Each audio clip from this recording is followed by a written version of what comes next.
Bob Parker is Senior Advisor to Credit Suisse Asset Management, joins me in the studio now.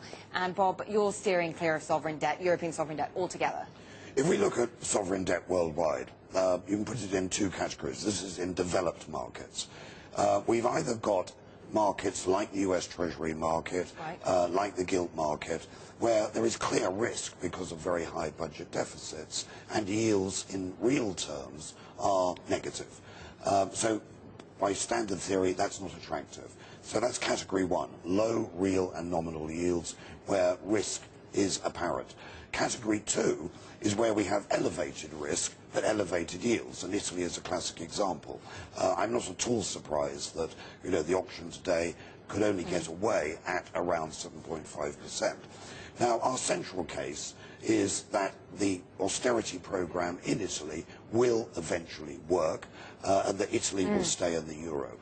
So that's my central case. Now, on my central case, my upside is that yields gradually improve back to around 6% or possibly even better. Now, what's my downside? My downside is that Italy fails to refinance the 300 billion that's coming up over the next year. It has to go to an IMF program. And look at what happened to the yields of Ireland and Portugal, let alone Greece, when they were forced into bailout programs. Their yields went significantly into double digits. So my downside risk is extreme. So my upside relative to my downside means that actually I am not encouraged to buy Italian debt. You're not encouraged by Italian debt, but you mentioned German bonds, UK gilts, US treasuries. Do you think, you said investor sentiment is at an all-time low. Will investors continue to make a distinction between UK gilts and treasuries and bonds and the rest of the developed bond market, or do you sense that that could be about to change at some point? Well, I think two observations. The first observation is that we all assumed 2 months ago that contagion risk would not spread widely across Europe. Now, it has spread. French market, Belgian market, the German auction last week was not a success. And I think investors are concerned that if Germany agrees to an ECB backup, that's negative for the German market. So contagion is spreading. It could spread to the US Treasury market or to the gilt market once the Eurozone issue is resolved. Investors are then going to say, where's the next problem? So this creates a dilemma if you're an investor right now, Bob. Where is the haven? Well, I think there are two major themes. The first theme is the shift in risk-reward away from developed sovereign debt in favour of corporate debt and emerging debt.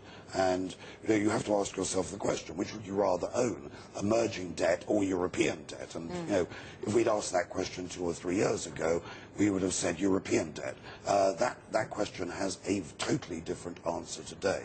I think the second theme is that large cap corporates are under-leveraged, very high levels of liquidity, high dividend payouts, strong positive free cash flow.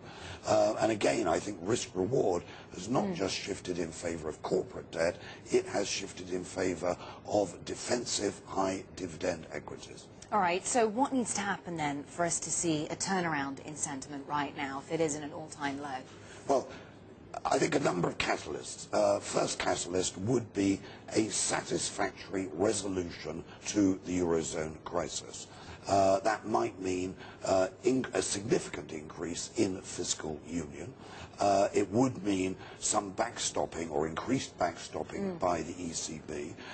Although the amounts of Eurobonds to be issued are likely to be small, an agreement on Eurobond issuance, and then probably also as a further backstop would be an IMF program funded increasingly by the Eurozone states. So Germany wouldn't fund, let's say, Italy directly, but it would fund it indirectly via the IMF.